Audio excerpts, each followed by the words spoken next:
IOMT. Nah, kalau Anda menyampaikan prompt ke ChatGPT atau Gemini, apa itu IOMT atau IoT pada medical environment, nah, Anda akan mendapatkan jawaban. Tetapi kalau promptnya diganti, jelaskan dengan contoh dimulai dari sehari-hari maupun konseptual terkait dengan IoT pada medical. Nah, jika promptnya demikian, Anda akan mendapatkan eh, jawaban atau respon yang lebih konstruktif terkait dengan wawasan Anda di informatika medis ini. Nah, s- ini saya lupa mana nama mata kuliahnya, informatika kedokteran namanya ya mata kuliahnya ya. Oke, kalau di TS ya eh, informatika medis. Nah, saya kan sempat juga mengajar di biomedik TS. Nah, jadi sebenarnya kalau di sana lebih cenderung ke arah informatikanya sih. Saya perkenalan dulu. Jadi saya tidak tahu materi waktu yang saya miliki itu sampai jam berapa. Tapi asumsi saya ini sampai 2 jam dan saya apa ya, menyisakan waktu 30 menit di bagian akhir untuk Anda mengisi suatu kuis yang terdiri atas 4 soal sekaligus sebagai presensi. Ya, nanti di 30 menit terakhir, kayak 30 menit itu kebanyakan gitu ya. 20 menit terakhir Anda melakukan presensi sekaligus melakukan kuis dari link Google Form yang saya berikan. Di dalam link Google Form tersebut, Anda diminta untuk men-screenshot tangkapan layar dari Zoom meeting ini yang ada wajah Anda. Ya, yang ada wajah Anda di sana dan juga ada name-nya. Oh, tapi ada nomor urut sini ya. Oke, jadi sebagai bukti kehadiran. Nanti saya ngeceknya itu yang saya akan bingung gimana caranya. Tadi ada yang raise hand. Silakan, mungkin ada pertanyaan tadi. Oh, tidak Bapak, izin Sebelum maaf, saya tadi salah pencet, maaf, maaf. Oh, salah pencet. Ya. Oke. Saya mendapat laporan bahwa kalau mahasiswanya totalnya ada 262. Tapi untuk saat ini yang hadir adalah 243. Oh, tapi ada yang satu Zoom berdua gitu ya. Nah, jangan lupa nanti pada saat screenshot wajah Anda dan identitasnya muncul ya. Nanti jadi silakan di screenshot yang ada muncul wajah dan identitas Anda. Nah, sekaligus juga ada slide materi yang muncul atau mungkin ada tampang saya di sana juga boleh. Nah, jadi biar gampang saya ngecek. Ya, saya harap ini kuliah ini nggak ada yang pakai joki. Ya, karena saya tidak akan pernah hafal siapa yang hadir di depan saya. Oke, dan juga untuk pada koordinator, ya, mohon di screenshot sebagai bukti dokumentasi maupun validasi di sistem nanti ya. Saya minta tolong, dan juga saya minta nanti supaya dikirimkan saya juga eh, bukti tangkapan atau screenshotnya. Oke, saya langsung saja ke materi. Sekarang sudah pukul 16.54.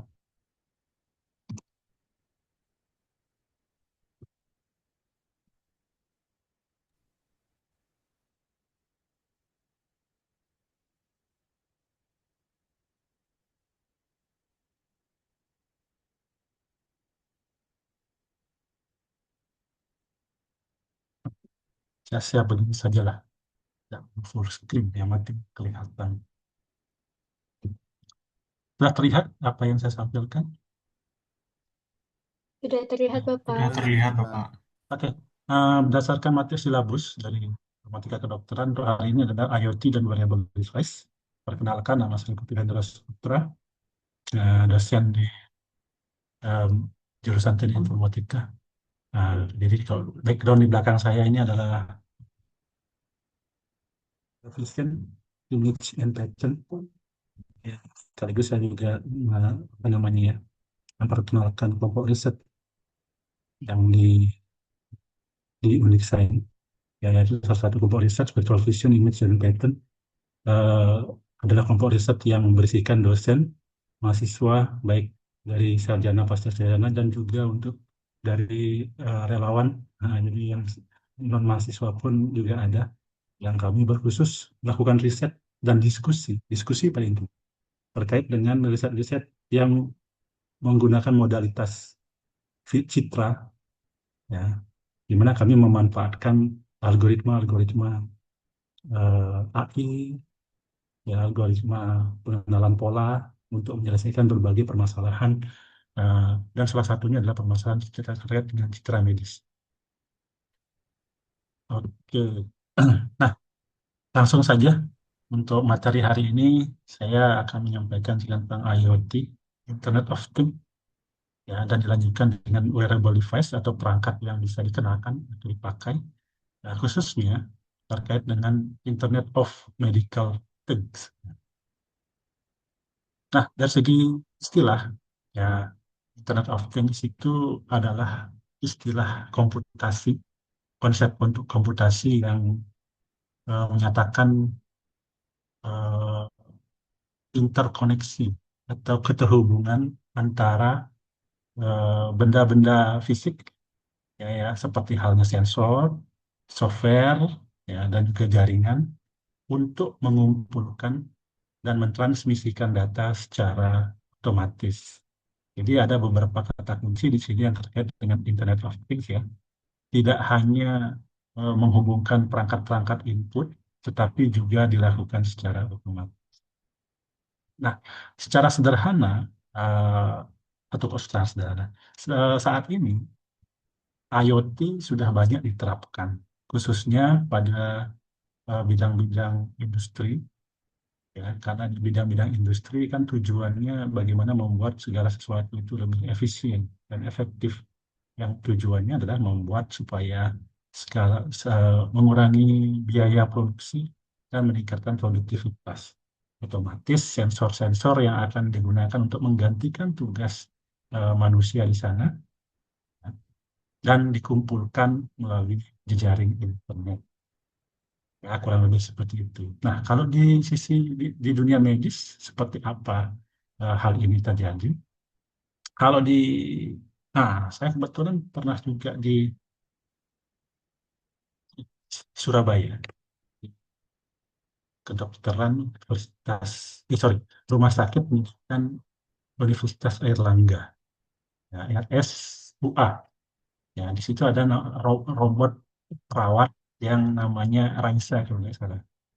Raisa, kalau nggak bisa, bisa jadi sekarang masih nggak ya Raisa, tapi di ketika zaman tahun 2022 tiga itu sedang dikembangkan di sana. Jadi ada perangkat robotik yang membantu para para medis, ya, dalam pekerjaan. Jadi semacam asisten robotik gitu lah, Raisa. Nah, itu adalah salah satu contoh implementasi dan kolaborasi beberapa bidang, ya, dalam bidang medis, dalam bidang informatika, dalam bidang bidang mekanis, robotik dan elektronik. Nah, dalam bentuk robot Raisa kalau nggak salah namanya. Itu di RSUA. RSUA itu adalah rumah sakit pendidikan milik Universitas Airlangga di Surabaya. Ya, sebenarnya ada juga apa rumah sakit pendidikannya kalau nggak salah Sudirman atau apa ini. Nah, namun saya lebih cenderung sana karena salah penelitian saya juga di bidang apa namanya rekonstruksi kraniofacial, ya, menggunakan citra medis. Ya. Jadi salah satu promotor saya adalah dokter radiologi. Jadi, ya, riset saya meskipun terkait dengan informatika dan elektro, tetapi bidang risetnya adalah terkait dengan eh, kraniofacial. Ini tentang tengkorak. Nah, saya lanjutkan di sini. Nah, itu berbagai pengalaman, ya, di kalau di yang pernah saya. Nanti di pertemuan berikutnya terkait dengan AI, nah di situ mungkin baru saya bisa menyampaikan beberapa contoh-contoh eh, penelitian, riset-riset yang terkait dengan AI yang mungkin bisa ada di mahasiswa kedokteran bisa apa namanya ikut serta di sini. Saya nah, menyampaikan ke mahasiswa saya di informatika, ilmu komputer, ITRP, teknologi rekayasa perangkat lunak juga, ya. Nah, ini sekarang teman-teman adik-adik mahasiswa di kedokteran sudah banyak mengambil riset-riset yang berkaitan dengan AI. Ya, tapi AI menggunakan modalitas citra medis. Ya, jadi yang risetnya tentang AI, tapi yang dilakukan oleh mahasiswa kedokteran, dilakukan oleh mahasiswa MIPA. Ya, jadi sebenarnya eh, mahasiswa di bidang kedokteran memiliki potensi yang luar biasa karena berhubungan dengan domain permasalahan, memiliki data terkait dengan medis, ya khususnya citra, sinyal medis yang bisa diolah dengan menggunakan algoritma klasifikasi ataupun segmentasi yang dipelajari di ilmu komputer atau informatika. Nah, jadi nanti kalau jika membuat program kreativitas mahasiswa ini di pertemuan berikutnya kita akan bisa diskusi. Nah, gitu bisa berkolaborasi lintas program studi, lintas jurusan. Itu akan sangat baik dan pengalaman dulu-dulu juga demikian. Jadi banyak program kreatif mahasiswa yang AI, tapi domain permasalahan adalah medis. Nah itu, nah saya lanjutkan di sini karena waktunya tidak banyak. Ada beberapa hal, ya fun fact, ya entah fun atau enggak. Jadi bisa dikatakan ini adalah gambar atau foto dari Kevin Ashton tahun 1999. Nah, dia mengemukakan konsep tentang Internet of Things. Ya, jadi masih baru ya. Jadi ketika saya dulu kuliahnya tahun 2000. Jadi jadi di zaman saya Internet of Things is not a big things yet. Masih belum belum muncul ya. Jadi masih informatika yang klasik lah gitu. Jadi Internet of Things belum muncul karena apa? Karena di Indonesia khususnya pada saat itu perkembangan teknologi baik itu hardware maupun softwarenya masih mahal gitu ya. Internet pun di zaman saya tahun 2000 masih sesuatu yang masih mahal. Nah, terkait dengan itu, masih mahal zaman itu. Nah, dan tapi di luar sana, di negara yang memang maju teknologinya. Nah, teknologi itu berkembang, khususnya teknologi terkait dengan sensor, embedded system. Embedded system itu adalah eh, komputasi yang bisa dilakukan tidak oleh perangkat komputer seperti yang kita miliki, tetapi pada perangkat-perangkat elektronik yang memang dispesialisasikan untuk tugas-tugas tertentu. Intinya chip lah gitu ya. Chip-chip komputasi yang ditanamkan untuk tugas-tugas khusus.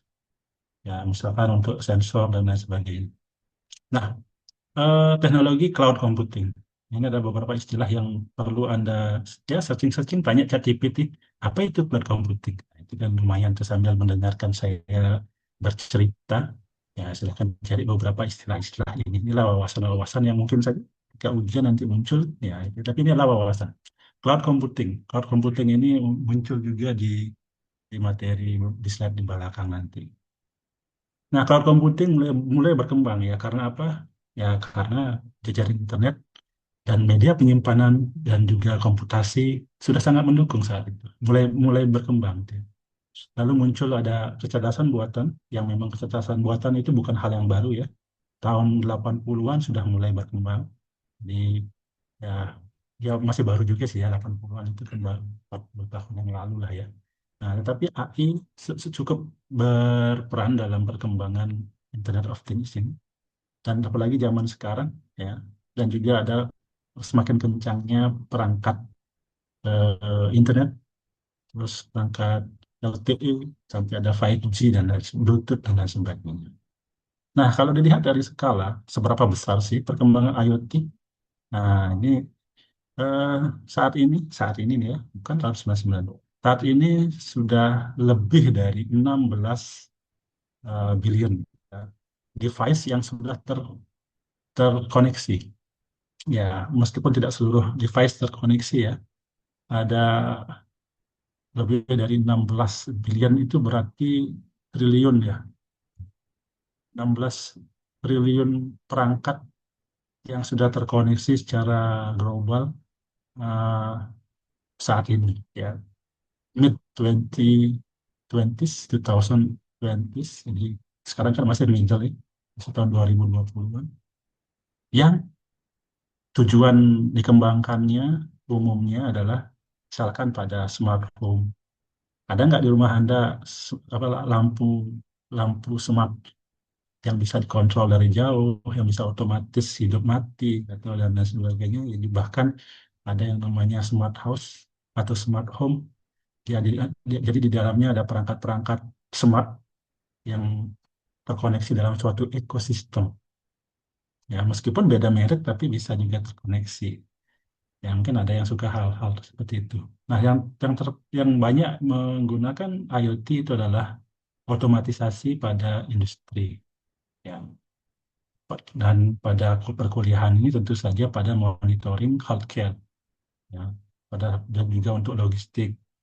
Di logistik itu seperti apa contohnya? Ya, sederhananya kalau Anda naik pesawat aja di banyak bandara besar, nah, yang baggage manajemennya itu sudah terotomatisasi. Jadi di bagasi Anda itu tinggal diberikan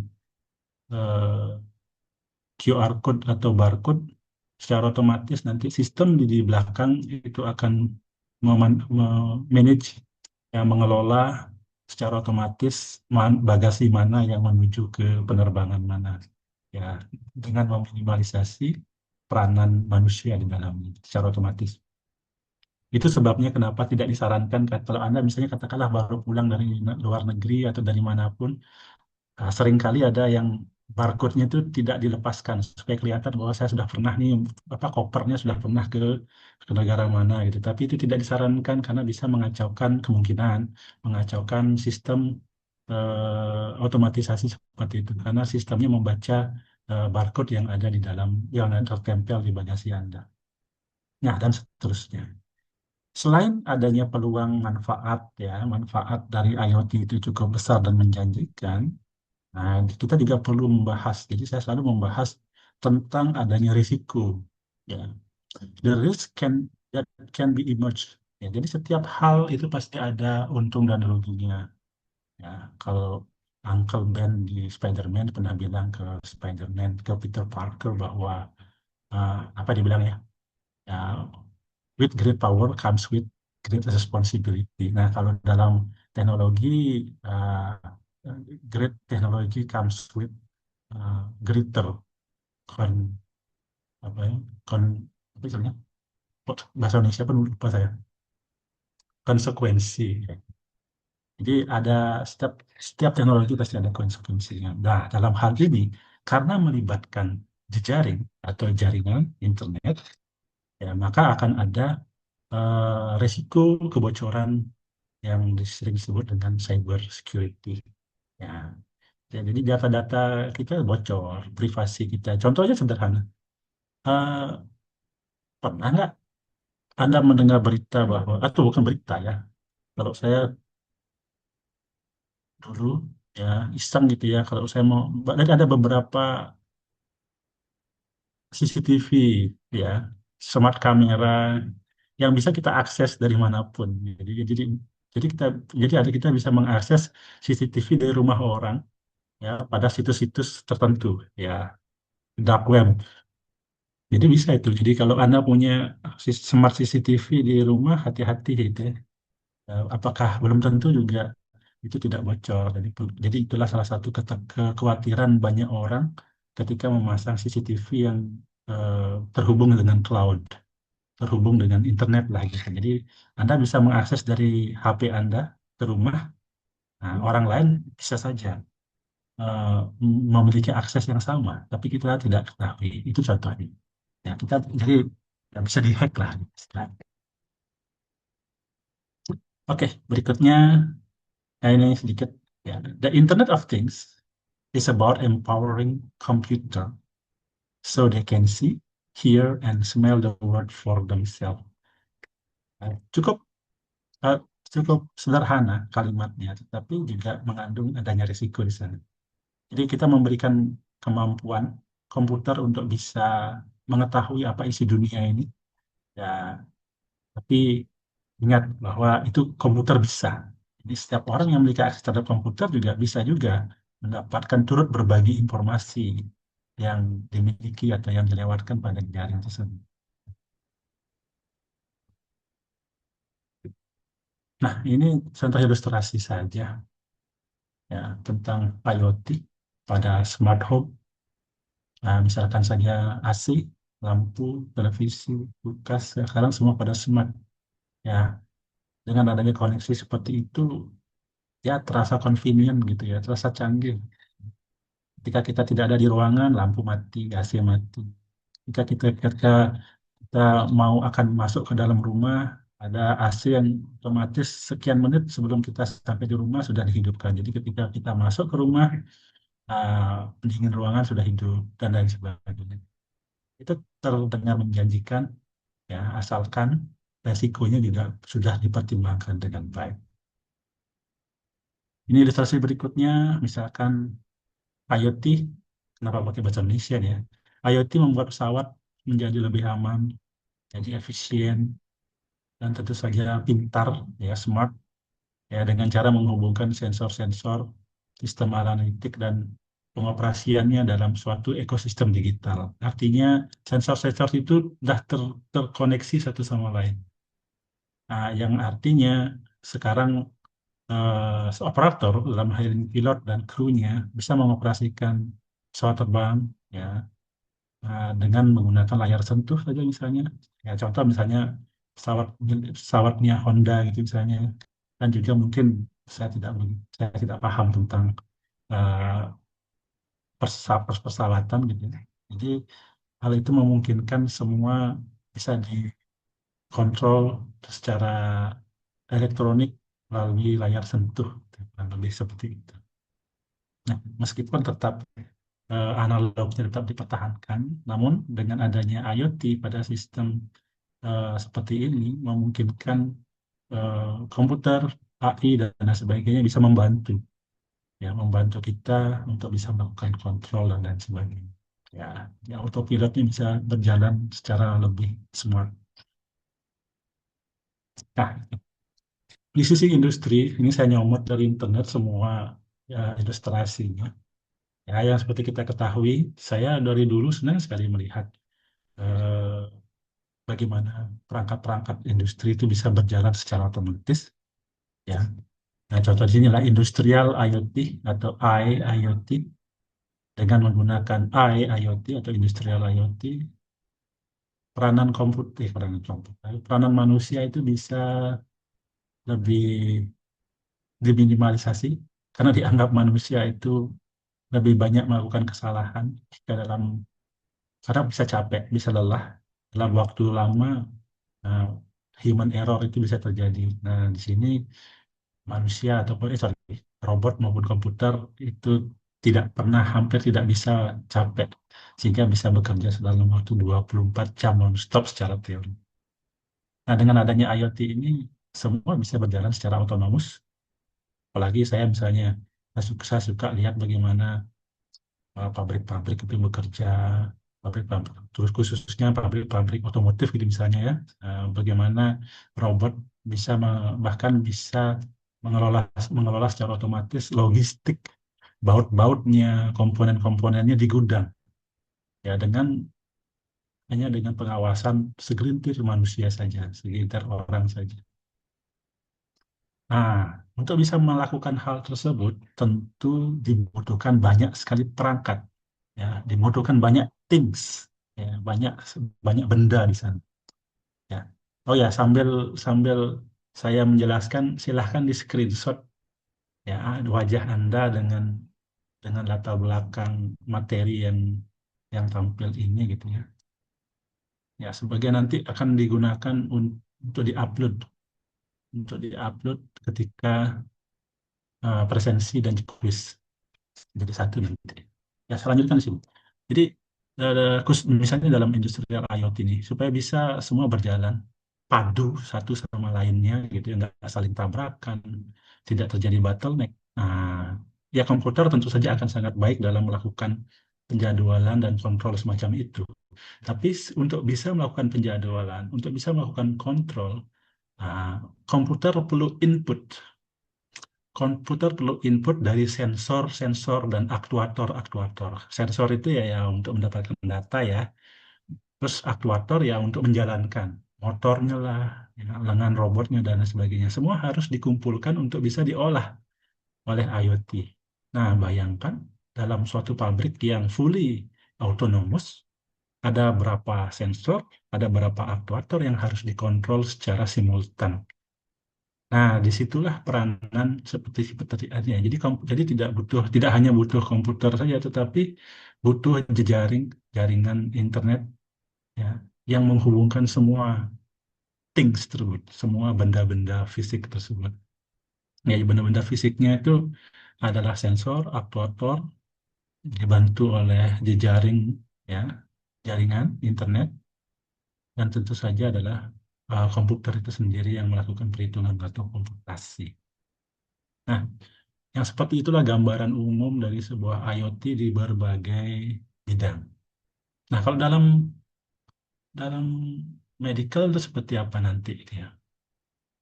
Nah, ini singkat, jadi cepat sekali sih sebenarnya. eh, untuk pembahasan yang tadi ini sebenarnya ada beberapa contoh-contoh lain dan beberapa istilah-istilah lain, tapi untuk sekarang karena dalam satu pertemuan saya skip saja. Nah, ada beberapa perkembangan yang memungkinkan terjadinya IoT ini, seperti yang saya sampaikan tadi ya, perkembangan teknologi, baik itu software, hardware, dan juga networking. Nah, IoT ini ya seperti yang saya sampaikan mulai muncul tahun 90-an, tahun 1999 ya, yang berkembang dimulai dari sistem yang bisa mengkomunikasikan mesin to mesin, tidak melalui kabel ya, tapi misalkan melalui RFID tracking. Pernah dengar istilah RFID? Mungkin udah punya ya. Kalau di rumahnya pintunya menggunakan apa namanya kartu atau perangkat RFID, pakai kartu ya. Jadi kartunya digunakan sebagai kunci. Nah, beberapa tahun yang lalu, 10 tahun yang lalu saya kayaknya itu ada penelitian saya yang menggunakan RFID. Jadi RFID itu kepanjangannya Radio Frequency Identification. Jadi sistem teknologi wireless yang memanfaatkan teknologi apa namanya teknologi elektromagnetik untuk mengidentifikasi atau ID dari suatu objek. Nah, kalau sekarang zamannya apa namanya di HP NFC ya, HP Anda ada NFC-nya. Nah, kalau bagi yang menggunakan kartu tol, ya biasa pakai menggunakan top up, ya, atau di luar negeri untuk mentop up atau mengetahui berapa saldo dari kartu apa istilahnya itu ya, kartu debitnya ya. Nah, itu bisa menggunakan NFC. Atau kalau di Indonesia yang saya pakai, yang BRI apa namanya? Berisi. Kalau yang BNI namanya, saya lupa. Ya. Nah, jadi kartu-kartu seperti itu, kalau biasanya kita top up mainly menggunakan ATM bisa ya. Tapi kalau misalnya HP kita yang terhubung dengan internet banking, ada NFC-nya, maka NFC tersebut bisa kita gunakan untuk men-top up. Nah, jadi NFC itu adalah eh, salah satu contoh teknologi sekarang yang menggunakan teknologi radio frequency identification. Jadi pasif ya, kartunya NFC-nya kartunya ya pasif. Nanti perangkat yang aktif itu yang akan memberikan sinyal. Nah, sinyal tersebut akan direspon oleh chip RFID atau NFC yang akan memberikan umpan balik. Ya, atau Anda misalnya ke Living World yang di Denpasar nih, ya, kan bayar parkirnya pakai kartu ya, apa bisa cash juga? Atau tol Bali Mandara yang sekarang sudah harus menggunakan kartu elektronik ya. Nah, itu Anda top up-nya pakai apa? Kan pakai NFC biasanya kalau pakai HP. Ya, jadi yang seperti itulah yang disebut dengan RFID. Ya. Jadi istilah basicnya itu RFID. NFC adalah salah satu bagian dari RFID. Nah, itu yang pertama. Itu memungkinkan komunikasi antar mesin. Ya, ibaratnya ketika dua mesin yang menggunakan teknologi RFID bersentuhan, berdempetan, ciuman dia, nah mereka bertukar informasi dengan menggunakan teknologi RFID tersebut. Nah, sekarang berkembang nih teknologinya ya dengan pesat ya, internet lebih cepat, ada Bluetooth, ada wireless ya. Jadi wireless standarnya sekarang jadi kalau saya sebutkan IEEE 802.15.4 nggak penting juga sih ya, nggak usah diingat itu. Tapi kalau untuk mahasiswa ilmu komputer, saya ada mereka harus ingat. Sekarang ada LTE, 5G. Nah, dengan adanya standar komunikasi wireless, ini salah satu kuncinya IoT itulah wireless ya. Ya meskipun pakai kabel Ethernet juga eh, itu juga berperan ya. Tapi untuk saat ini wireless itu sangat-sangat ya berperan dalam proses mendukung IoT.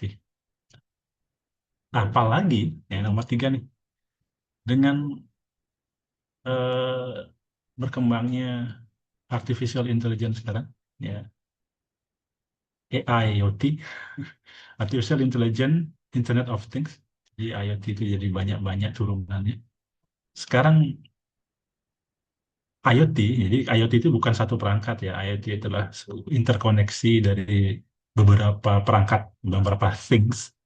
Nah, sekarang dengan adanya AI, IoT bisa melakukan prediksi, bisa mengenali pola, dan bisa menyesuaikan kontrol secara otonom, secara otomatis. Jadi tidak mengherankan beberapa yang sistem manufaktur di industri khususnya ya semuanya berjalan hampir atau bahkan sudah fully autonomous. Oke, ya, jadi AI itu sekarang sudah mulai menggantikan pekerjaan manusia. Nanti dosen juga kerjanya digantikan sama AI, ya. Ya, Anda bisa belajar dari AI. Ya, saya rasa ada peluang seperti itu.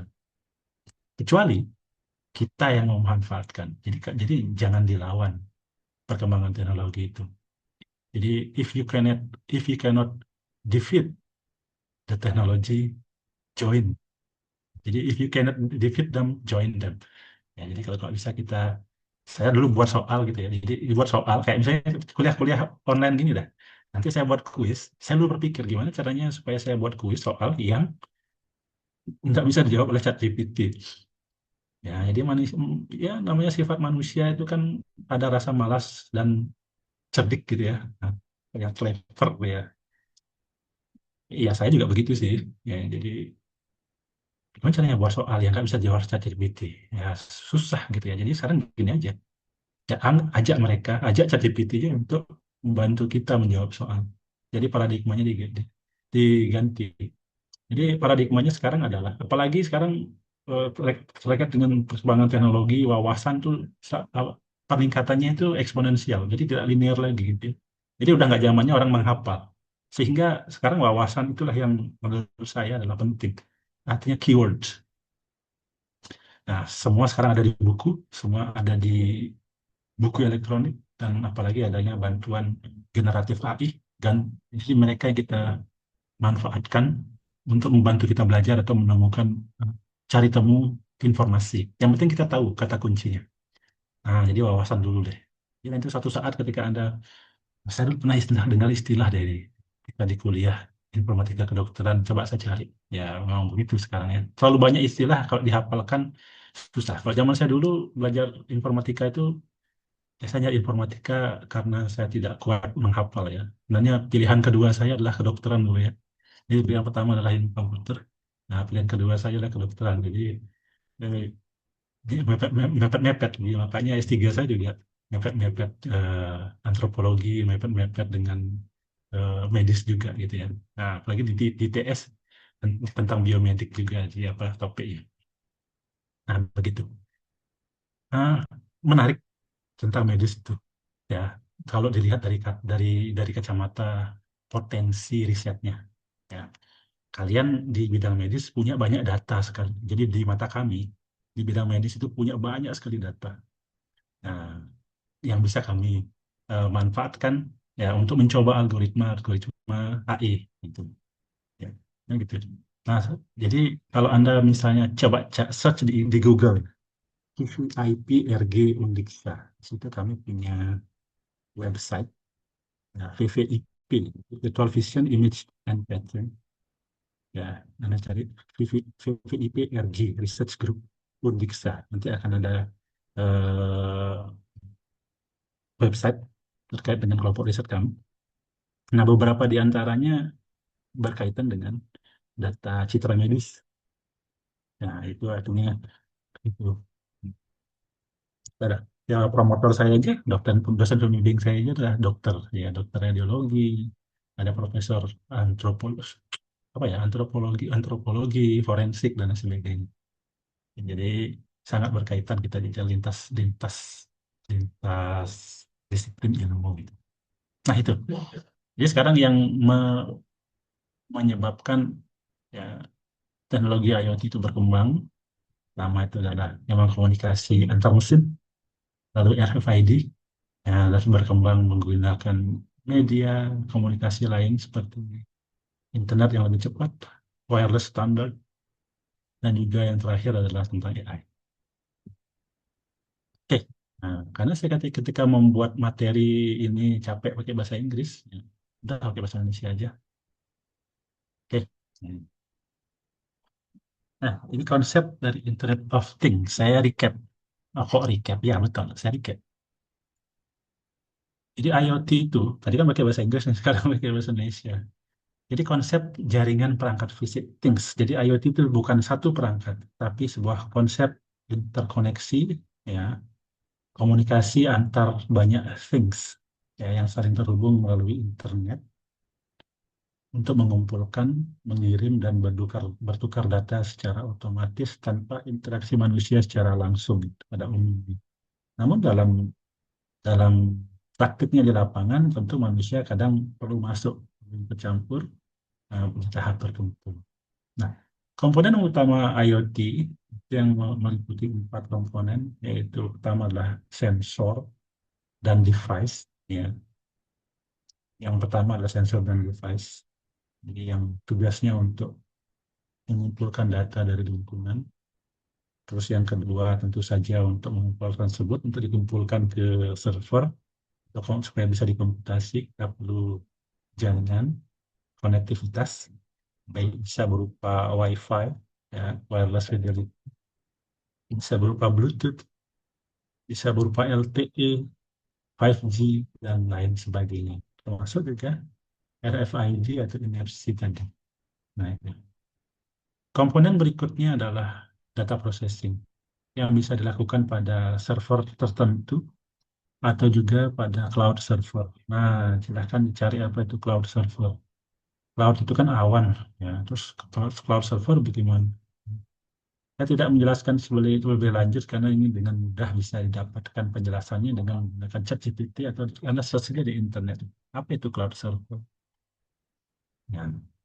Nah, tapi ada risikonya. Ada risiko menggunakan server khusus yang kita miliki di bangunan sendiri atau menggunakan cloud server. Ya, ada plus minusnya lah. Kalau cloud server berarti bisa fleksibel, pemrosesan dilakukan di mana saja. Kita ngambil data juga bisa dari mana saja asal ada internet. Tapi tentu pasti ada apa? Trade off, ada plus minusnya gitu ya. Nah, dengan memanfaatkan internet itu artinya kita berbagi jalur komunikasi juga dengan orang lain di seluruh dunia yang pasti ada resiko, ada kebocoran data gitu. Nah, lanjut kembali ke komponen utama IoT yang keempat, yaitu interface atau antarmuka pengguna yang gunanya untuk melakukan kontrol dan juga untuk menampilkan informasi yang kita butuhkan. Karena ujungnya adalah kita yang membutuhkan informasi itu. Iya. Nah, contoh sederhana, eh, misalkan ya, eh, saya yakin beberapa dari kalian itu pasti memiliki, ada yang memiliki smartwatch. Dan lagi sekarang kultur kultur lari gitu ya, culture, pelari culture. Nah, minimal punya smartwatch untuk menghitung detak jantung.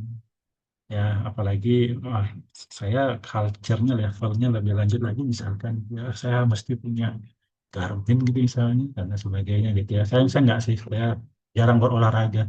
Ya mungkin kalian nanti suatu saat jadi dokter, saya mungkin jadi pasiennya karena saya jarang berolahraga.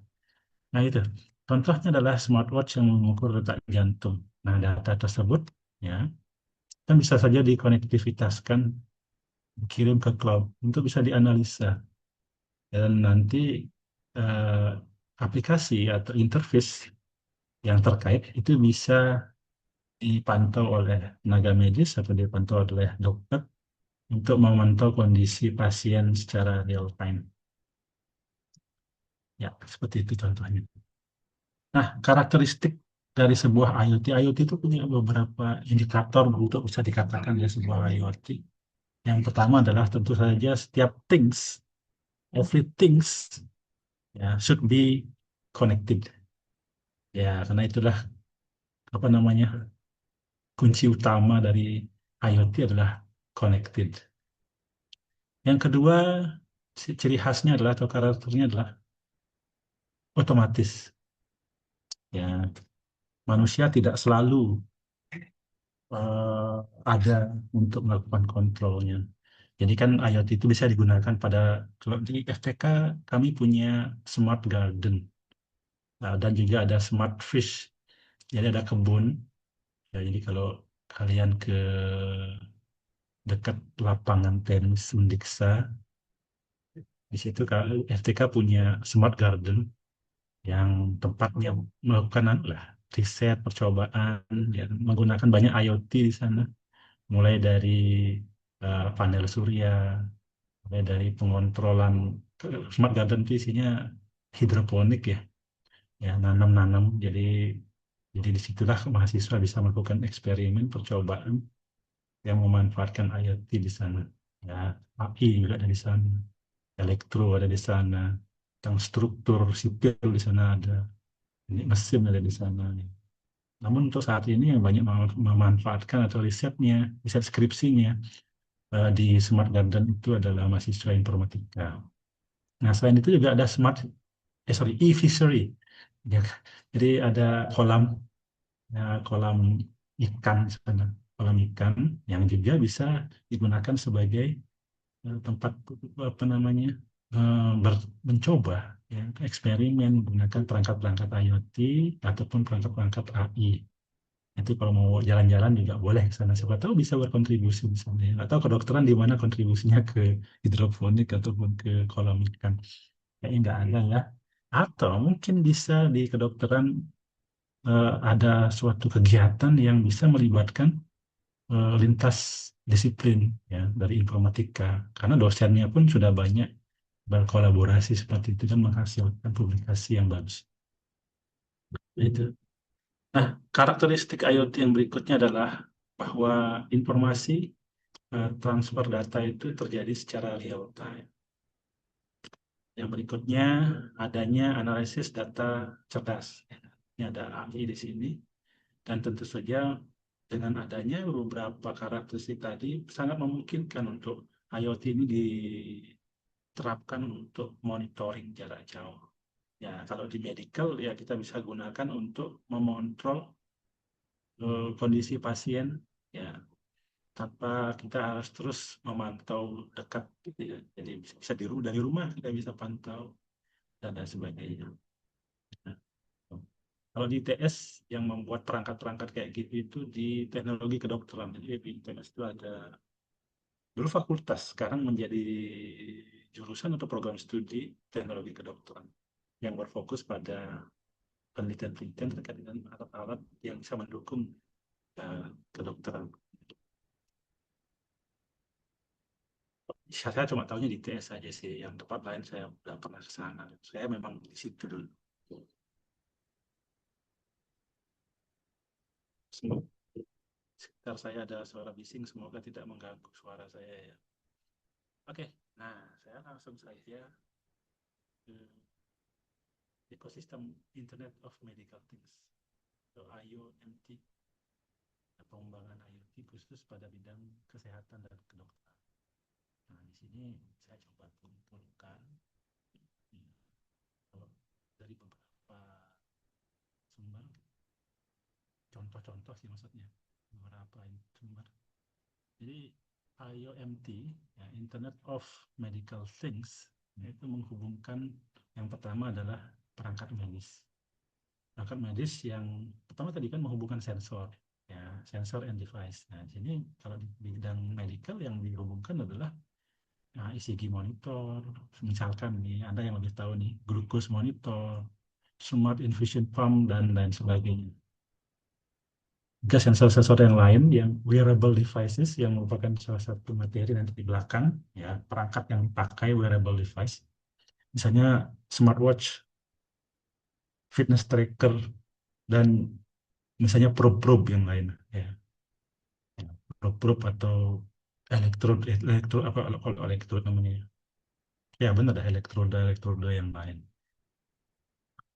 Nah, jadi yang berikutnya sistem rumah sakit melalui jaringan komunikasi. Jadi semua hal tersebut terhubung gitu ya. Nanti ada ilustrasinya berikut ini. Dan tentu saja sama, ini sebenarnya komponen-komponen yang saya sebutkan di depan gitu ya. Tapi saya breakdown terkait dengan medical device. Nah, jadi dari sisi pemrosesan dan penyimpanan data ada dua opsi ya. Yang pertama menggunakan server sendiri, terus yang kedua menggunakan server cloud. Jadi kalau di sisi di bidang informatika, server itu bisa kita punya fisiknya di rumah gitu, atau di kantor, atau di, di bangunan sendiri, atau bisa kita menyewa atau memanfaatkan layanan cloud computing atau cloud storage. Cloud storage misalkan, saya yakin, sangat yakin pernah memanfaatkan cloud storage. Karena begitu Anda memiliki akun Google saja misalnya, ya, itu Anda pasti memiliki akun Google Drive. Nah, Google Drive itulah salah satu layanan cloud storage. Ya. Nah, misalnya contoh mahasiswa informatika misalnya mau memanfaatkan layanan untuk machine learning. Ah, machine learning itu apa sih? Ya, untuk membuat model AI gitu ya. Nggak harus nggak harus punya komputer, karena zaman sekarang bahkan komputer untuk pembelajaran mesin itu ya, untuk AI itu bisa menggunakan cloud processor. Jadi Google misalnya contohnya ya, Google menyediakan layanan yang bisa melakukan training AI, training AI, yaitu secara apa ya, secara virtual ya. Yang penting punya akses internet ya. Bahkan dari HP pun bisa. Ya pakai HP itu namanya Google Colab namanya. Oke. Nah, itu. Dan yang terakhir tentu saja faktor utama, subjek dan objek utama dari IoT di bidang medis yaitu dokter dan pasien. Di dokter dan pasien itu bisa, harapannya bisa lebih terhubung ya, selalu bisa terhubung meskipun tidak berada pada ruang yang sama. Nah, ini saya juga nyuri di internet ya, tapi saya enhance sedikit beberapa apa ya, beberapa saya tambah eh, penjelasannya gitu ya. Cukup kompleks. Coba mulai lihat dari yang paling kiri. Ini ada beberapa bagiannya ya. Nah, dari blok pertama nih yang warna biru itu ada blok smart home. Blok smart home itu adalah apa namanya ya, lebih banyak subjek di sana berperan. Misalkan yang paling atas ini maksudnya ada apa? Ini rumah, artinya pasien ada di rumah. Contoh misalkan yang paling atas ini, kelihatan nggak pointer mouse saya? Kelihatan ya? Nah, yang paling atas ini ada elderly, ada orang tua, pasien lansia, ya, yang tinggal di rumah. Kenapa di rumah? Lebih nyaman. Mungkin saya tak tahu istilah di kedokteran itu ya. Karena ada mungkin bahkan tidak, bahkan lebih baik dia berada di rumah ketimbang dirawat di rumah sakit ya. Eh, karena kondisi tertentu, misalkan elderly ya, atau orang lanjut usia. Ya, di situ yang dimaksud di sini adalah sistem pemantauan. Ya, karena memang perawat ataupun tenaga medis tidak selalu setiap saat berada di samping elderly, tentu saja yang tidak memiliki kondisi khusus ya. Ya, jadi cukup dengan pemantauan, tetapi pemantauan tersebut terkoneksi ke suatu sistem yang tengah-tengah ini ya. Nah, yang bisa dilakukan pada pemantauan elderly ini adalah memasang kamera, speaker, sensor-sensor, dan lain sebagainya. Nah, terkait dengan materi ini ada WBAN, wireless body, kok wireless ya benar, ya, wireless body network gitu ya, yaitu terdiri atas beberapa perangkat-perangkat yang bisa dipakai, dikenakan. So, kok wireless, sorry, wearable body. Jadi perangkat-perangkat yang bisa dikenakan oleh pasien, yang bisa digunakan sebagai alat pemantauan juga. Nah, yang bawah ini contoh nih. Nah, terkait yang bawah ini, contoh ini adalah mahasiswa saya sudah ada yang membuat eh, sistem deteksi lansia jatuh. Ya, memang bukan mencegah jatuhnya ya, tetapi eh, mendeteksi kalau ada lansia yang jatuh. Jadi supaya segera bisa diambil tindakan. Ya, memang jatuhnya tidak bisa dicegah, tetapi ya menurut eh, jurnal, kok jauh, menurut penelitian atau sumber-sumber yang bisa dipercaya medis, ya semakin cepat kita bisa mengetahui terjadinya lansia khususnya yang terjatuh, maka risiko untuk terjadinya efek samping yang lebih berat itu bisa diperkecil. Jadi lebih cepat. Saya silakan, mungkin ada yang lebih tahu istilahnya. Nah, jadi eh, sering sekali ya resiko fatal yang terjadi pada lansia atau pasien terjatuh itu bukan dari jatuhnya, tapi akibat tidak mendapatkan penanganan medis yang tepat ketika jatuh. Ya, sehingga misalnya ada tulang yang patah, ada misalkan ada cedera, ada trauma mungkin yang mestinya kalau bisa diberikan tindakan yang cepat itu bisa mencegah apa namanya efek yang lebih lanjut. Ya. Misalkan apa aja istilahnya gumpalan darah dan lain sebagainya bisa lebih cepat ditangani. Nah, ini mahasiswa saya sudah tamat sih ya. Sekarang di Jepang dia membuat berbasiskan AI video orang itu terjatuh atau tidak. Ya, tidak semua orang yang terbaring itu jatuh ya. Nah, jadi dengan menggunakan AI, jatuh itu seperti apa sih? Kita buat definisinya. Jatuh itu adalah orang yang katakanlah perubahan posisi dari posisi tertentu ke tertentu kurang dari waktu tertentu. Ada window time. Nah, jadi ya itu definisi jatuh. Nah, sekarang dengan berbasiskan AI, kita bisa buat sistem yang bisa mendefinisikan seseorang itu terjatuh atau tidak. Kalau misalnya dia dari berdiri, duduk pelan-pelan, lalu berbaring, ya itu enggak jatuh. Tapi jatuh itulah tiba-tiba dari berdiri, kok tiba-tiba dalam waktu sekian milidetik kok sudah berubah posisinya dari terbaring. Atau dari, nah itu, dari dia bungkuk, tiba baring. Gitu. Nah, kita bisa bisa gunakan itu sebagai penciri untuk men-trigger notifikasi bahwa terjadi jatuh. Dan itu dikirimkan melalui jaring. Nah, seperti itu contoh IoT ya, yang bisa dikembangkan itu ya. Ya, jadi kalau Anda membuat program kreativitas mahasiswa yang seperti itu sangat bagus itu ya. Ya. Mitigasi, ya, jadi yang sifatnya mitigasi. Nah, yang tengah-tengah ini adalah bagaimana komunikasi berperan di dalamnya. Itu tidak perlu saya jelaskan satu persatu, bisa dilihat. Ya, inilah beberapa kemungkinan-kemungkinan ya hal-hal yang bisa dilakukan. Jadi katakanlah eh, informasi yang didapatkan dari sensor-sensor, dari kamera, dari sistem identifikasi jatuh, dari wearable device dan lain sebagainya bisa dimanfaatkan untuk kontrol jarak jauh nah, oleh tenaga medis, oleh keluarga, atau mungkin oleh perawat pribadi, maupun ke suatu sistem terintegrasi yang terhubung dengan rumah sakit, misalkan. Gitu.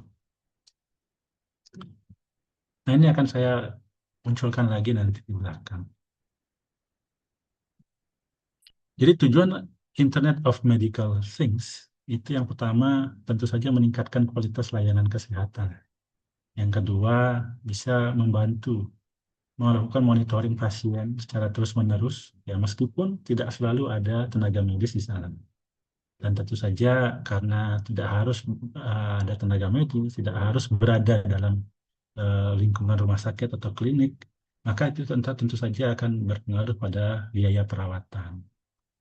Dan dengan adanya alat yang selalu terkontrol, itu bisa mempercepat diagnosis dan tentu saja bisa mendukung telemedicine. Jadi katakanlah dokternya ada di jauh nih. Kalau kita menggunakan suatu perangkat yang bisa mendeteksi detak jantung kita, bisa mendeteksi berapa tekanan darah kita, ya, bisa mendeteksi berapa kadar salinitas darah, berapa saturasi dan lain sebagainya. Nah, itu bisa digunakan sebagai dasar pertimbangan bagi tenaga medis yang jaraknya jauh untuk bisa membuat diagnosa awal gitu ya. Tentu saja diagnosa akhirnya kan harus didukung oleh apa namanya uji-uji yang lain. Gitu. Tapi setidaknya bisa itu yang bisa dilakukan adalah telemedicine. Ya, pada level-level tertentu, nah, tentu bisa dilakukan diagnosa awal. Nah, lanjut ke sensor atau perangkat-perangkat yang bisa dikoneksikan dalam konteks Internet of Medical Things. Jadi saya langsung saja ke domain permasalahannya pada medical. Yang pertama adalah sensor biometrik. Ya, yang maksud dengan sensor biometrik ini adalah sensor yang digunakan untuk mengukur parameter biologis tubuh manusia. Contoh yang diukur ini yang pertama letak jantung, suhu tubuh, tekanan darah, saturasi oksigen, aktivitas otot, dan EEG, ya, elektroencephalografi. Nah, ini kalau di informatika ini ada nih rekan kami yang memang fokus penelitiannya menggunakan EEG, yang berusaha untuk menggunakan sensor-sensor EEG untuk bisa memahami, untuk memetakan pola sinyal di otak, ya di permukaan otak ya di luar ya, supaya tidak invasif apa namanya sensornya tidak invasif, cuma di permukaan apa kepala ya. Itu ada di Pak Agus Wirawan jika tertarik nanti. Berapa tadi kedokteran ada alatnya nih ya. Ya. Tapi yang alatnya ECG kalau nggak salah ya namanya.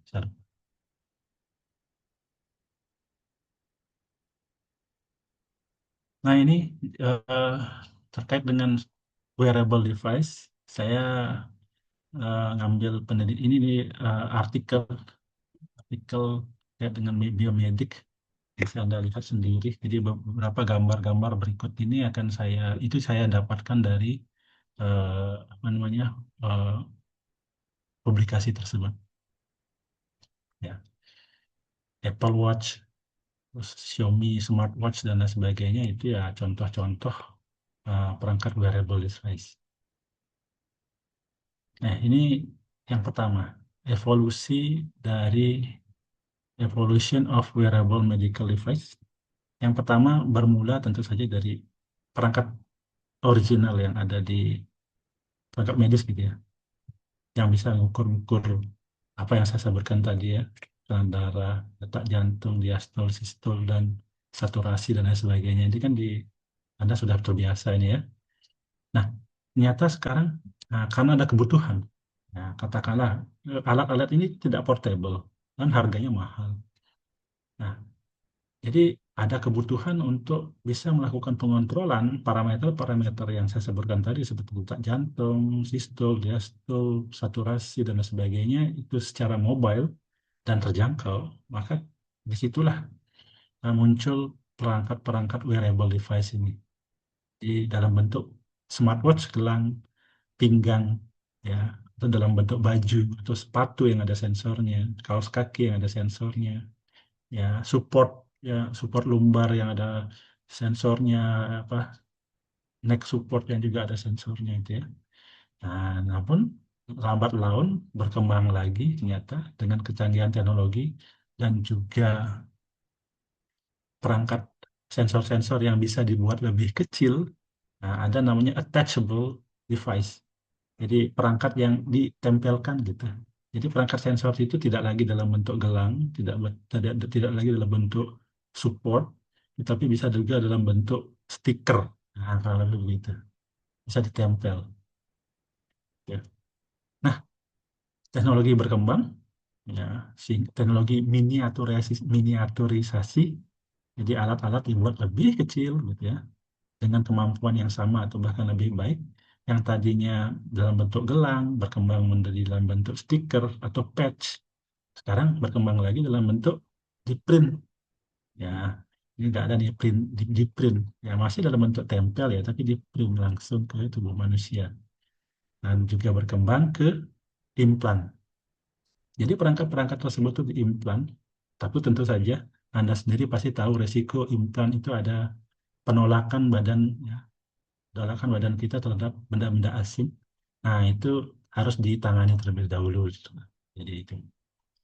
Nah, namun berkembang lagi, ya, ada beberapa perangkat sensor yang ditelan, gitu ya, tidak diimplan tapi ditelan. Nah, untuk yang ditelan ini mungkin resistensi atau penolakan badan, mungkin resiko penolakan badan terhadap perangkat asing yang masuk ke tubuh mungkin lebih rendah ya, ya, karena ditelan eh, tidak langsung memicu sistem imun kita untuk untuk menolak perangkat tersebut. Jadi ada namanya ingestible device, ditelan. Ya, tapi biasanya ingestible device ini punya pasangannya, dia masih punya patch yang ditempel di badan kita sebagai transmitter. Kenapa? Yang ditelan itu apa namanya? Dia punya keterbatasan kemampuan dia menyampaikan sinyal. Daya tahan baterai itu kan kecil sekali, sehingga harus ada alat lain di dekatnya, yang biasanya di luar kulit ya, di luar badan kita, sebagai apa namanya, sebagai perantara, sebagai transmitter ke perangkat komputer. Nah, intinya eh, semakin lama wearable device itu semakin miniatur, semakin kecil, ya, dan juga kemampuannya semakin canggih. Namun ada satu hal di sini yang pasti dibutuhkan dalam evolusi evolusi perangkat-perangkat ini, yaitu tentang wireless. Ya, tapi wireless itu juga ada tantangannya ya. Ya, setiap hal yang mengeluarkan energi, wireless itu kan mengeluarkan energi, pasti perlu baterai. Nah, disitulah masih hambatan dari perangkat wearable device, power. Nah, tapi di publikasi yang saya sampaikan tadi itu juga salah satu referensinya menyatakan bahwa ada penelitian yang sudah bisa, ya, attachable, implantable ataupun ingestible ini adalah self powered. Memang ada baterainya tapi dengan keterbatasan tertentu. Nah, ini itu yang jadi baterai lah yang menjadi salah satu keterbatasan perkembangan teknologi ini. Sama seperti misalnya keterbatasan laptop kita, HP kita. Komponen terbesarnya saat ini adalah baterai. Gitu. Itu. Ya, HP Anda masih tetap segitu-segitu aja besarnya ya, karena dibatasi oleh kemampuan baterai. Seandainya baterai bisa lebih canggih, lebih ringan, lebih tipis, maka perangkat kita bisa dibuat lebih tipis. Bahkan pada perangkat kendaraan listrik, ya, komponen terbesar, termahal, terberat apa namanya, kendaraan listrik adalah baterai. Ya, ya, ini contoh ilustrasi saja yang dimana aplikasi wearable device ini, ya, pada healthcare atau perawatan kesehatan dan sistem monitoring biomedik.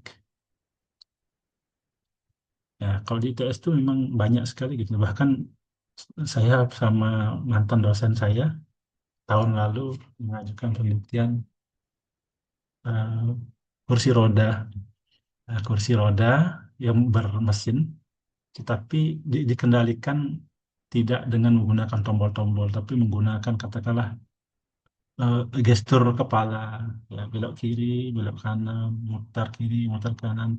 Kan untuk kalangan difabel atau pasien yang kondisi tersebut kan tidak bisa memegang tuas kendali joystick gitu ya. Makanya menggunakanlah AI untuk mengontrol kursi roda, ya. Misalnya gampang aja. Si konsepnya sederhana sih sebenarnya. Ya. Jadi supaya komputer kamera ketika dia begini maka akan dianggap sebagai oh belok kiri. Nah, tinggal relay akan apa ya, ini IoT sih sebenarnya ya. Jadi ada komputer yang bisa mengerti apa arti gestur kita, nanti akan dikaitkan dengan sistem kontrol. di kursi rodanya. Kursi rodanya sudah tinggal beli aja. Cuma kontrolnya kita manual manipulasi. Ya, ini cuma tidak lulus penelitiannya, gagal.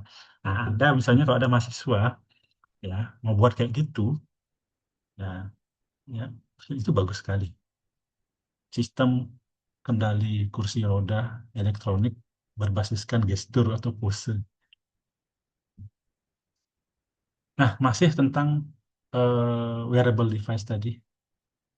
Ya, portable yang pertama kategori portable device. Ini saya mau membahas tentang yang ini ya, evolusi wearable medical device. Mulai dari portable device.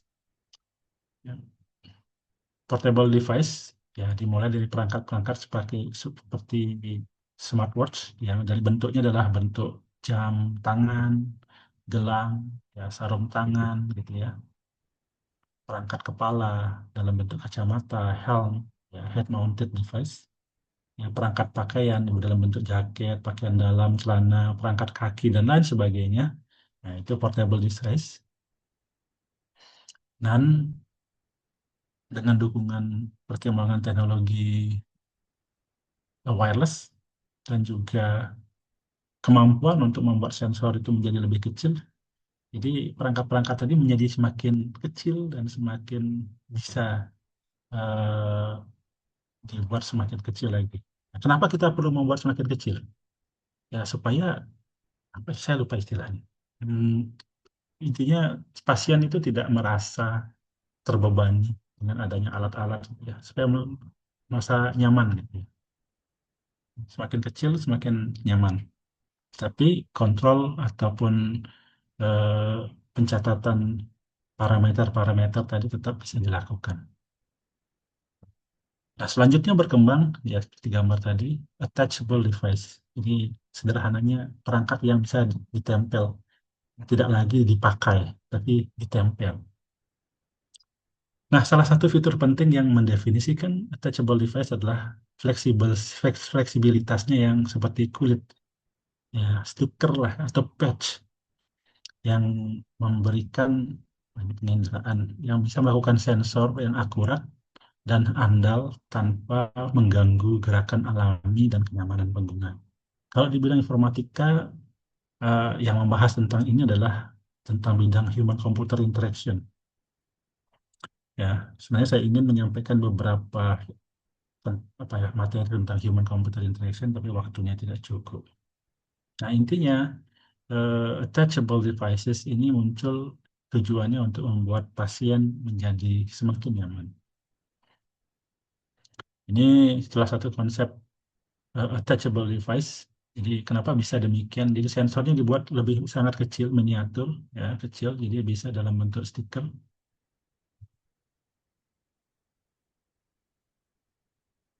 Nah, langsung saja ternyata waktunya cepat berjalan gitu ya. Anda yang mendengarkannya mungkin terasa lama, tapi saya yang ngoceh ini ya nggak terasa. Nah, lanjut. Tadi attachable, ditempel. Nah, lebih lanjut lagi, implantable. Kenapa? Atau implantable dan juga ada yang ingestible, bisa dipelan. Kenapa kita perlu implantable? Ya, karena Anda sendiri tahu kan ya, parameter yang akan diukur tersebut tidak semua bisa diukur dari permukaan kulit. Ya, ada hal-hal yang mesti diukur dari dalam. Nah, jadi saat ini perangkat implan sensor pada umumnya itu menjadi metode pengukuran medis nirkabel yang sedang berkembang. Bahkan perangkat RFID pun ya NFC itu bisa diimplan. Jadi mau lewat tol cukup pakai tangan saja atau membuka kunci cukup pakai tangan saja karena sensornya sudah berada. Sensor dan transmitternya sudah ada diimplan di balik kulit kita. Pun demikian dengan sensor-sensor yang untuk mengukur parameter-parameter seperti detak jantung dan lain sebagainya itu juga bisa ditanamkan. Nah, ditanam jadi apa namanya komunikasi datanya bisa berlangsung secara pasif. Jadi nggak perlu baterai. Kok bisa Pak? Ya nggak perlu baterai kok bisa melakukan sensor begini. Anda tahu wireless charging nggak? Ya. wireless charging. Nah, kurang lebih begitu ya. Jadi atau mungkin tahu kompor induksi. Nah, itu prinsip yang serupa itu bisa digunakan pada pada seperti ini. Jadi tidak perlu bersentuhan, tidak perlu ada baterai ya. Jadi tenaga itu didapat ketika dia mendapatkan gelombang elektromagnetik. Gelombang elektromagnetik itu telah dikonversi menjadi sinyal listrik. Karena pada perangkat yang implantable atau yang kecil ini, ya, karena sangat kecil, otomatis tenaga yang dibutuhkan juga tidak besar. Jadi dari dari sinyal saja sudah cukup untuk membuat dia bekerja. Jangan Anda meremehkan kekuatan dari sinyal elektromagnetik. Anda tahu oven microwave, ya itu juga oven yang bekerja menggunakan sinyal elektromagnetik dengan dengan spektrum gelombang tertentu dia bisa menggetarkan eh, molekul-molekul air sehingga menjadi panas. Nah, gelombang itu cukup untuk bisa dikonversi menjadi power sehingga perangkat infran ini nggak perlu baterai, ya, nggak perlu apa namanya sumber daya sumber tenaga listrik khusus yang diimpan. Cukup nanti dia akan didekatkan saja dia akan bisa bekerja. Oleh karena itu biasanya implan ini masih membutuhkan perangkat lain di dekatnya ya ketika dibutuhkan.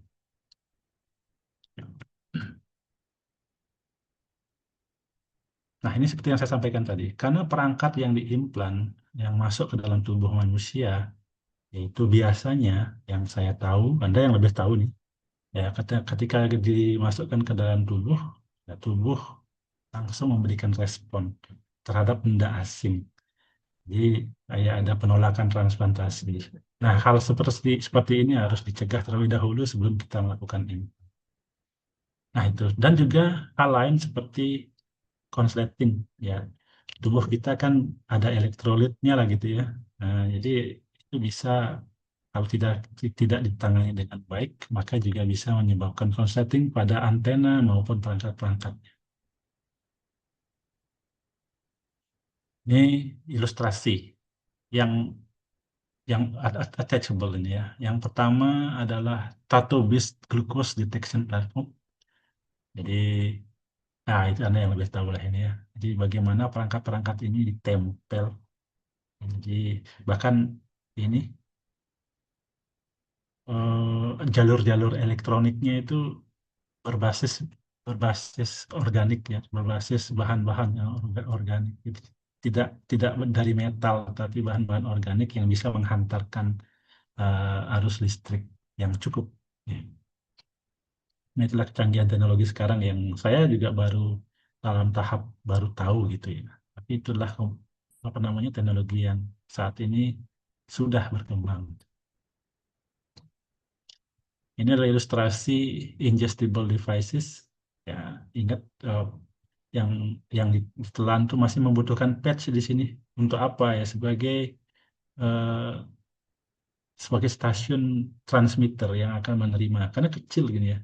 Ya, jadi smart pill ini nggak bisa begitu saja nanti akan berhubungan sama sama satelit gitu ya, nggak cukup tenaganya. Nah, tetap dia harus membutuhkan antena yang berada masih di dekat badan kita, misalnya dalam bentuk patch, dalam bentuk stiker atau bentuk apa ya kayak salon pas gitu. Ya, yang itulah patch inilah yang akan berkomunikasi dengan perangkat apa namanya komputasi.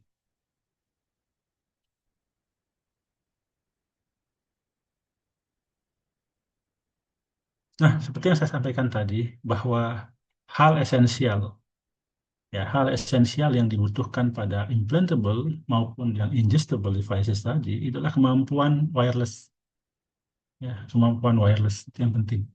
Ya, kalau nggak ada kemampuan wireless, gimana caranya dia transformasi data? Nah, itu oleh karena itu saat ini, ya, terkait dengan kemampuan wireless ini, apalagi dia kecil gitu ya, hal yang kecil sinyalnya kecil juga. Nah, di sini penelitian berupaya untuk memecahkan masalah kemampuan transmitting data pada perangkat mikro seperti ini. Nah, teman, jadi di program studi seperti elektronika itu memang ada khusus bidangnya tentang antena dan propagasi.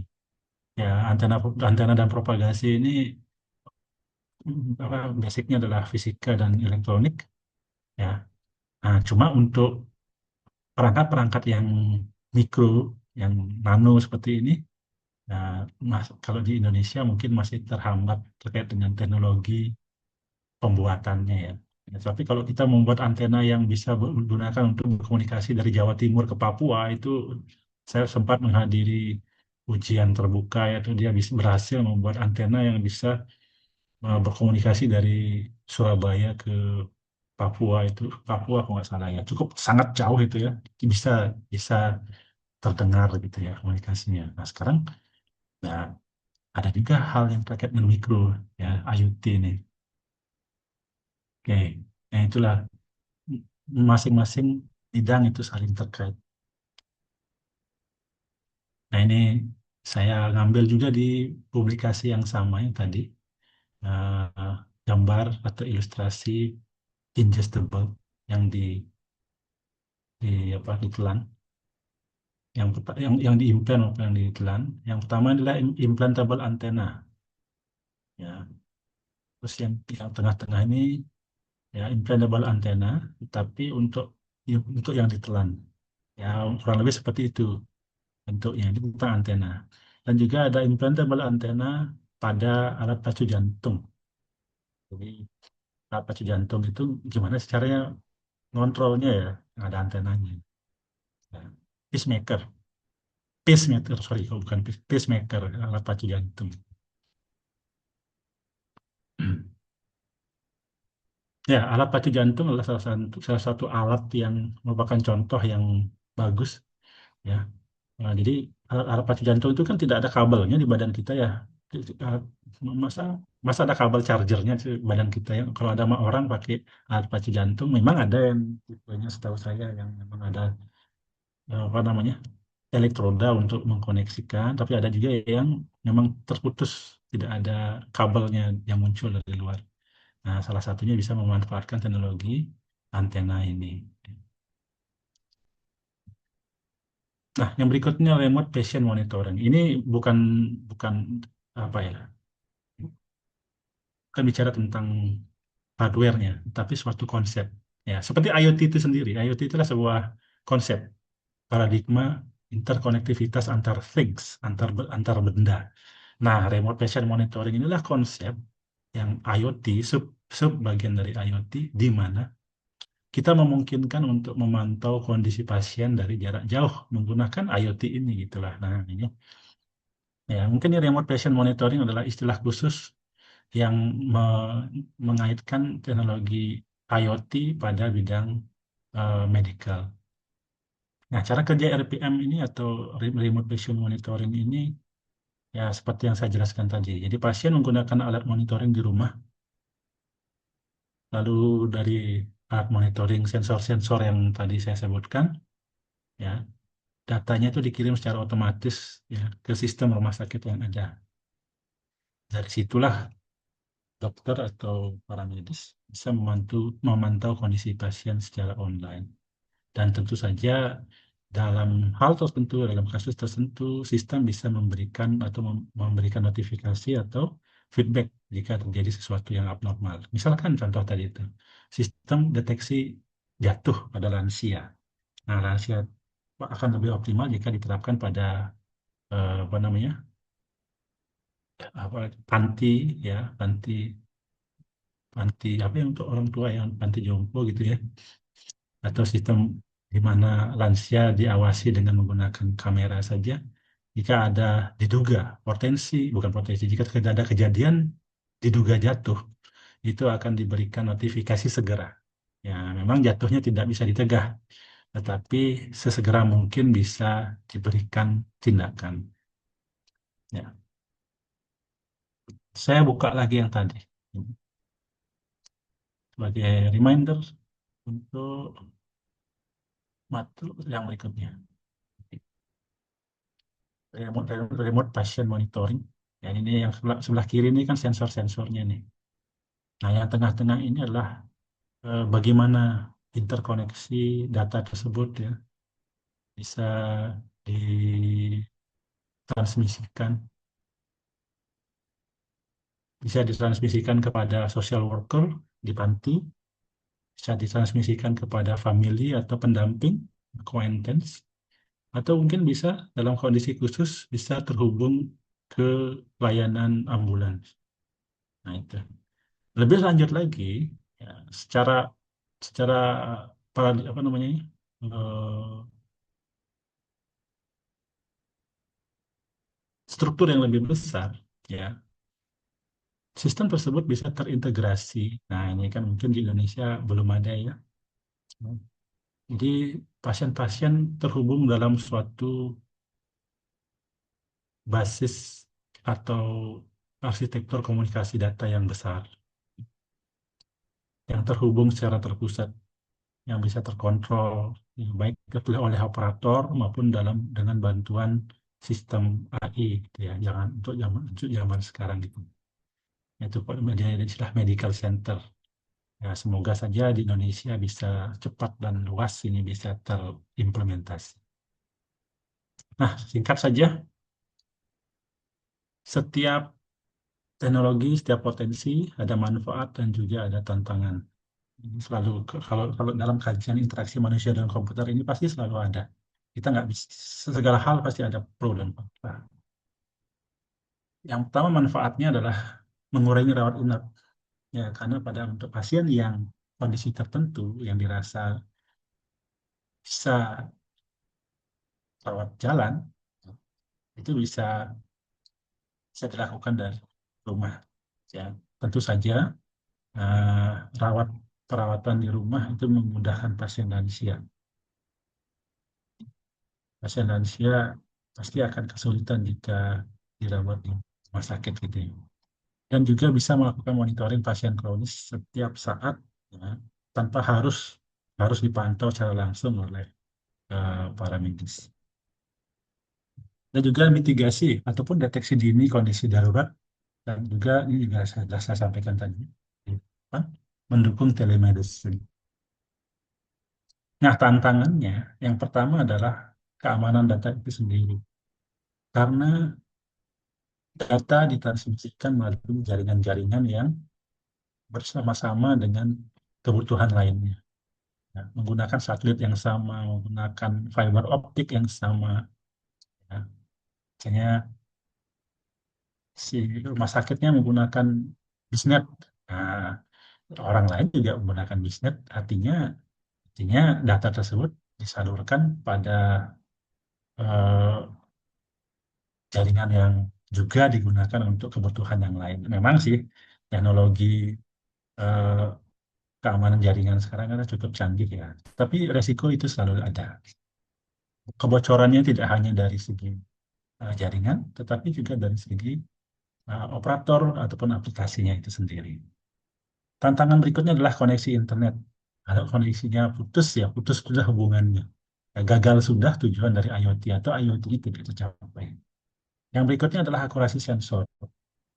Nah, sensor yang terus apa namanya sensor yang terus bekerja, ya, tentu saja yang namanya perangkat memiliki eh, misalnya weary, apa weary?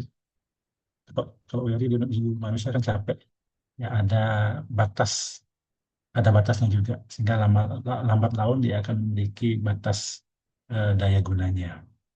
Dan tentu saja itu bisa mengurangi akurasi data performa dari sensor tersebut.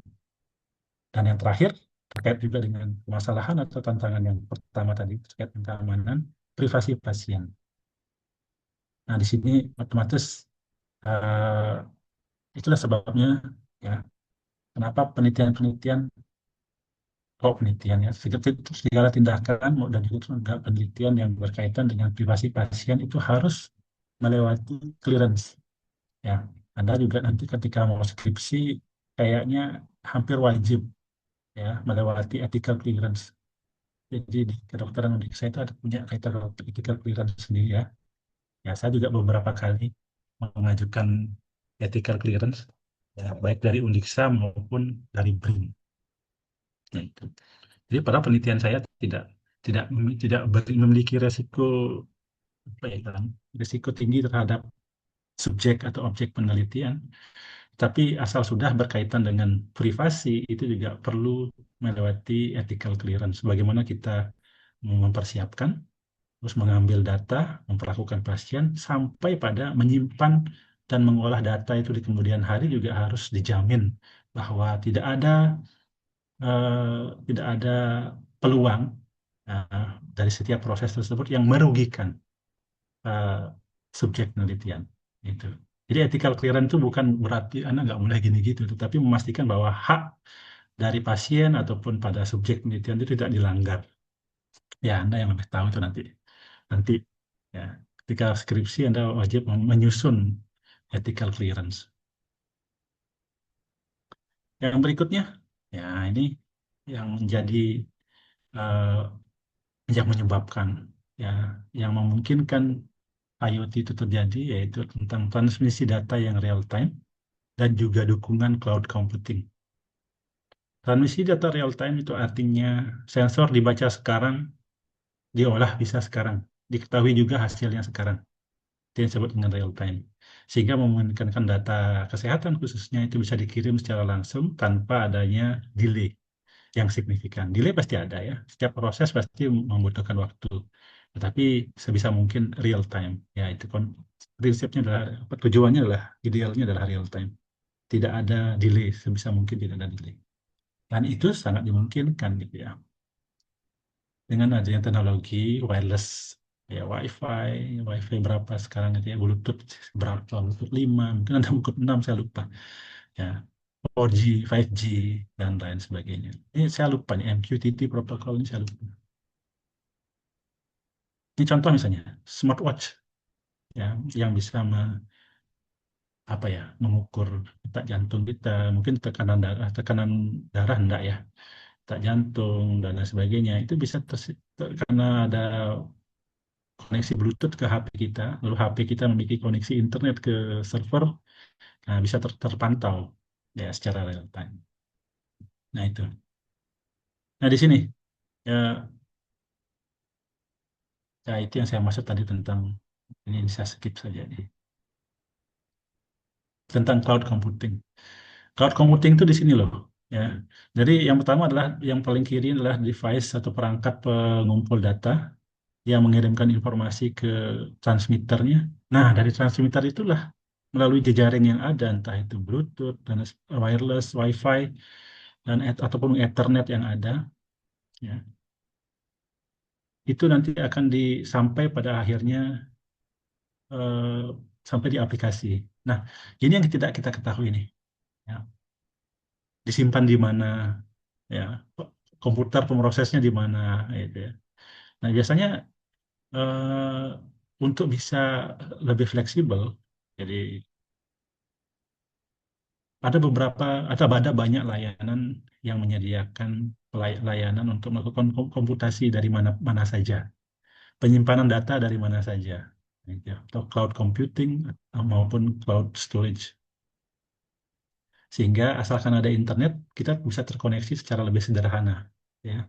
Lain halnya kalau misalnya, kalau Unix saya kan servernya ada di UPATIK, ya, gitu ya.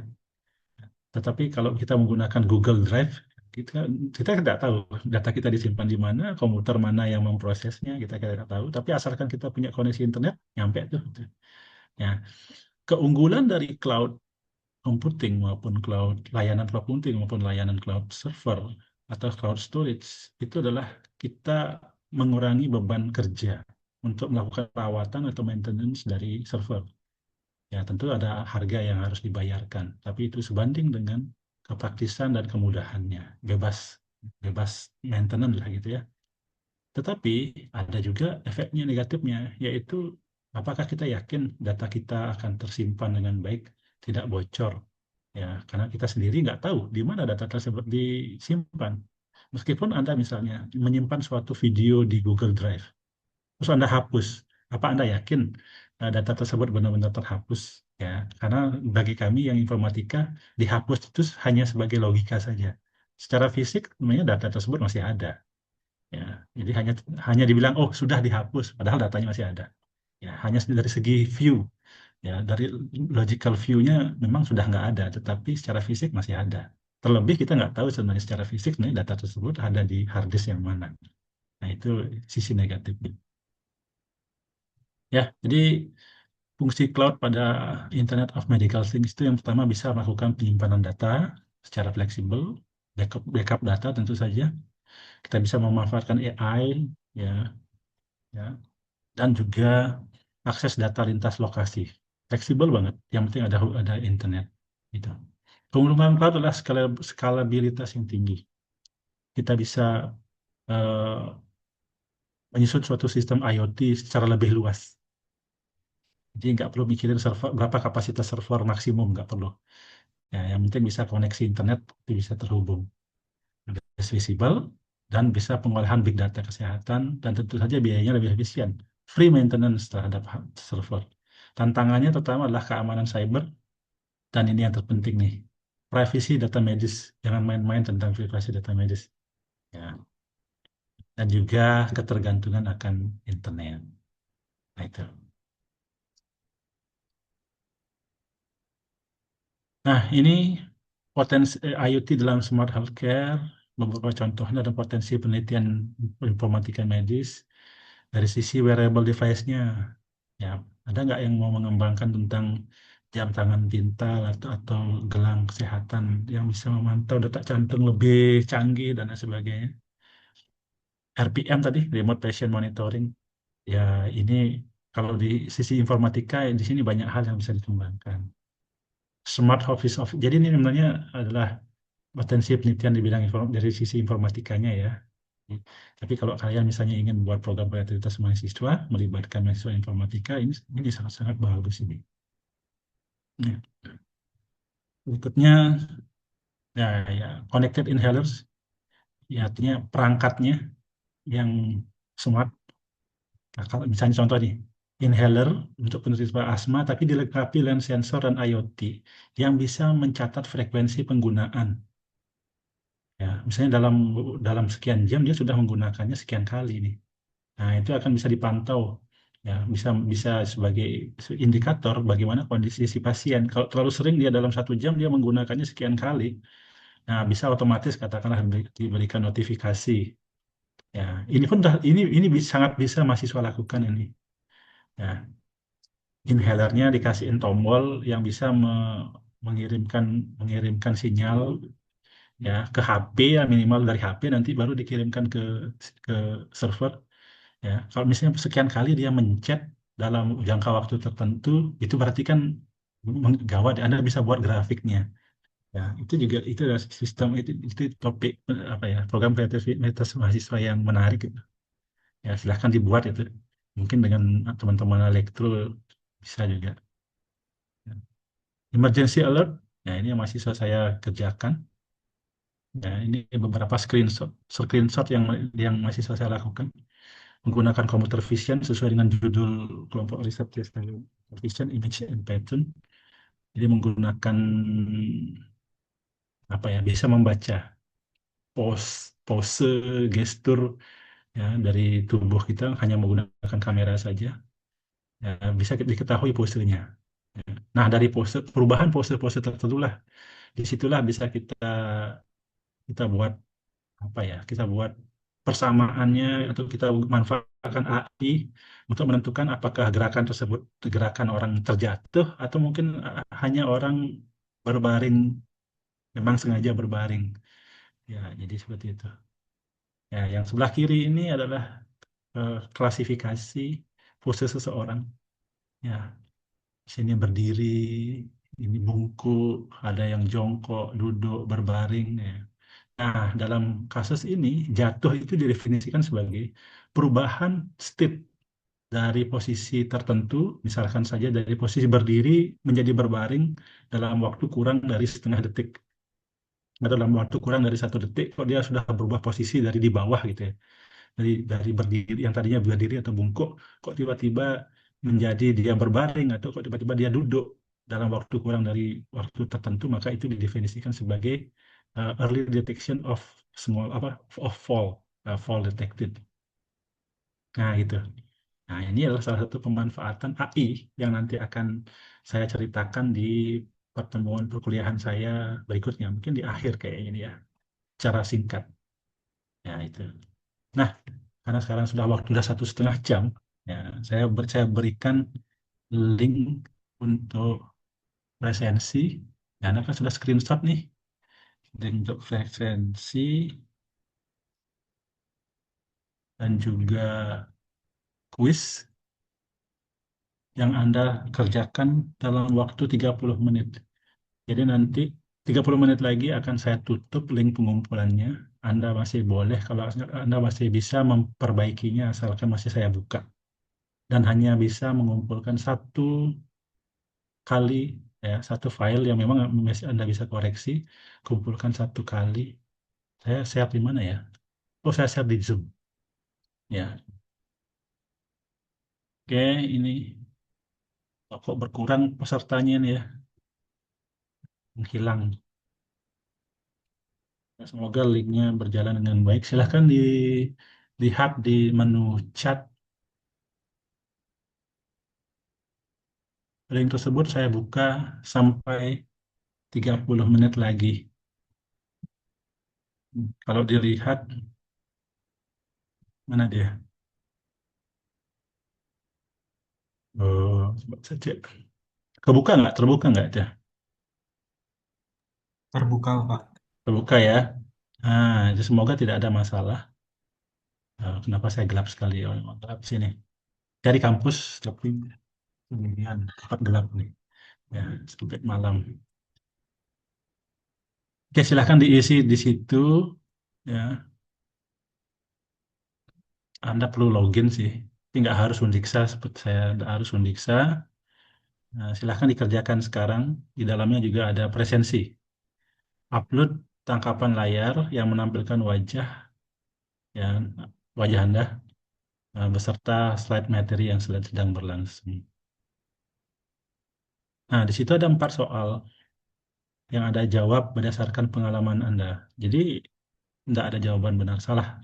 Terlebih, kalau ada pertanyaan, misalnya pertanyaan nomor 4 tuh, ya, apa risiko penggunaan sistem kesehatan berbasis internet terhadap privasi pasien? Ya, itu kalau mahasiswa informatika tentu bisa benar salah. Tapi untuk mahasiswa kedokteran, enggak. Yang penting menurut Anda, ya, apa yang Anda pahami terkait itu, gitu ya. Nah, silahkan dikerjakan, waktunya 30 menit dari sekarang. Ada pertanyaan terkait ini? Tidak ada. Ya, kalau tidak ada, silahkan mengerjakan. Ya, 5 menit lagi saya saya tidak menemani sampai akhir. Ya, silahkan dikerjakan sendiri. Ya, yang belum melakukan screenshot, mumpung masih ada muka saya yang semakin lama semakin gelap ini. Ya, silahkan di screenshot wajah Anda. Ya, dan selamat mengerjakan.